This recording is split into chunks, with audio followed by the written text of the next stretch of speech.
Hey everyone, happy Thursday. Let's jump right into today's news. I was doing my homework for the morning and the early morning, and there's a lot of stuff that's, well, I'm tired of using that same phrase, but there is a lot of stuff that's occurring right now. Americans are paycheck to paycheck, a lot of them. 10-year yield, highest that it's been since October of 2022. Auto worker strike could cost $5 billion in 10 days. CVS pharmacy stocks dropped after Blue Shield of California drops retailer.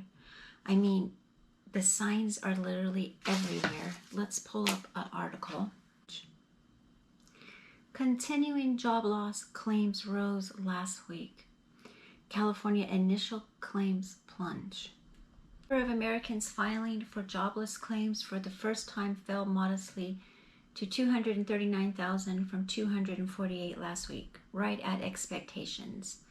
Both SA and NSA declined, and we point out that we have not been above the psychological 250,000 since mid-June. California and Texas saw big drops in initial claims, while Virginia and Iowa saw increases. California's big drop follows a major rise prior to the week. It's important to remember that two distortions that likely boosted over the last few months, and we estimate they could exert a cumulative drag on the level of continuing claims of 375,000 between April to September. Ask anybody that's out in the workforce looking for work. It's very, very difficult.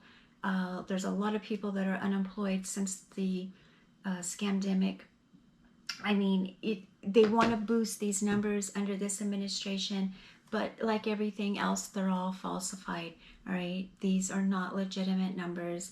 And, you know, if there are jobs, they're very low wage paying jobs. Maybe they're not a full-time job. And there's so many people applying to one position, you know, and basically everything is online anymore. The luck of your application being pulled doesn't matter how much education, it doesn't matter your resume, how well it's detailed. None of that matters because there is a lot of American people that are unemployed. This one I thought is very interesting because we know for the first time ever in history, we have exceeded $1 trillion in credit card debt. This is off CNBC. Here's why Americans can't stop living paycheck to paycheck. For many Americans, payday can't come soon enough, as soon as June. 61% of adults are living paycheck to paycheck, according to a Lending Club report. In other words, they rely on those regular paychecks to meet essential living expenses with little to no money left over. Almost 3/4, 72% of Americans say they aren't financially secure given their current financial standings, and more than 1/4 said they will likely never be financially secure, according to a survey by Bankrate. There are actually millions of people struggling. It's not something that people want to talk about, of course not. But if you were in a place where your financial security feels super precarious, you're not alone. This struggle is nothing new. Principal Financial Group founded in 2010 that 75% of workers were concerned. That's over half of our population about their financial futures. What's more, since 1979, wages at the bottom of 90% earners had just 15% compared with 13.18% the top 1%. I mean, you know, we know that people are using their credit cards to make ends meet. And that's why we have $1 trillion in credit card debt. Fed warns consumers will deplete excessive savings by Q3, so the third quarter.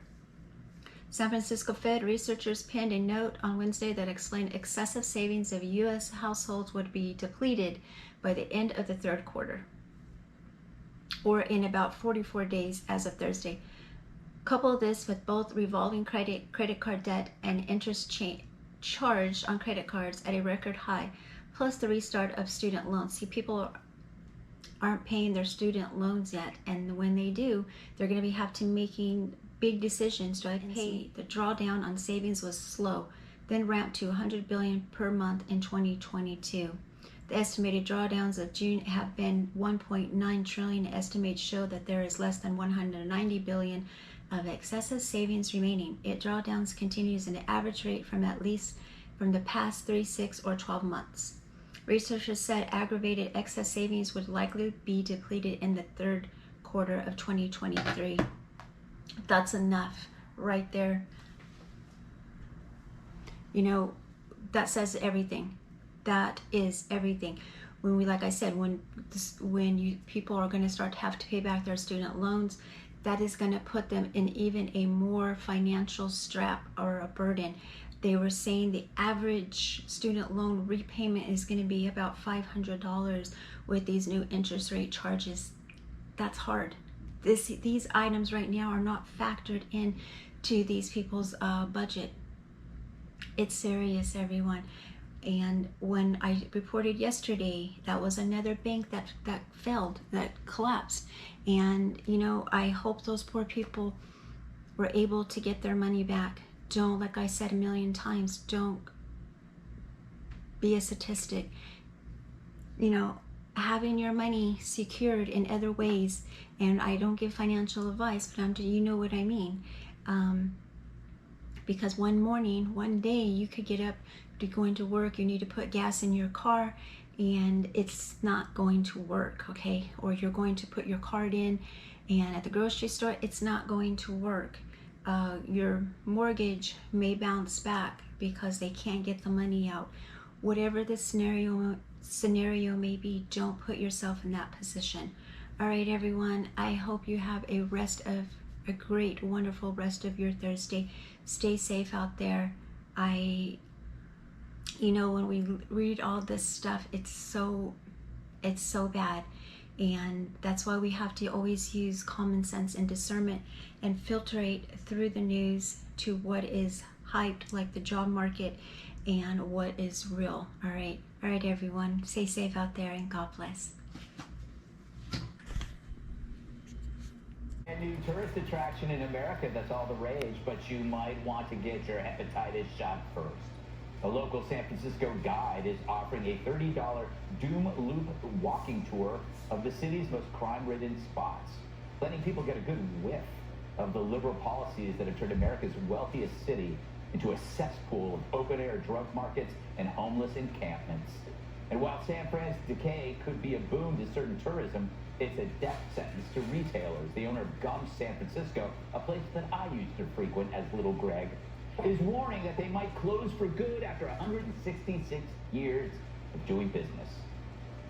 Our business is a business that people love, and people want to come into San Francisco, want to come visit a store. But if you can't get around, and when you're trying to walk the streets, you step over needles and human waste and often bodies on the streets, it makes it an unworkable business environment.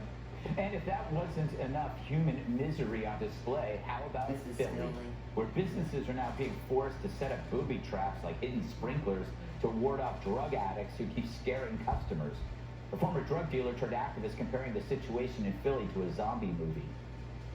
So it's Kensington and Allegheny. This is the first stop. They come off the train, come right down here, and it's like a legal pass. Do whatever you want. You see the chaos that's going around. You're going to see people, blood running down their arm, needles in their neck, needle in their arm, pipe in their mouth.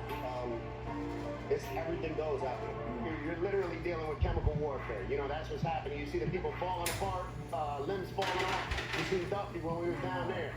His arm, it looks like a zombie movie. And speaking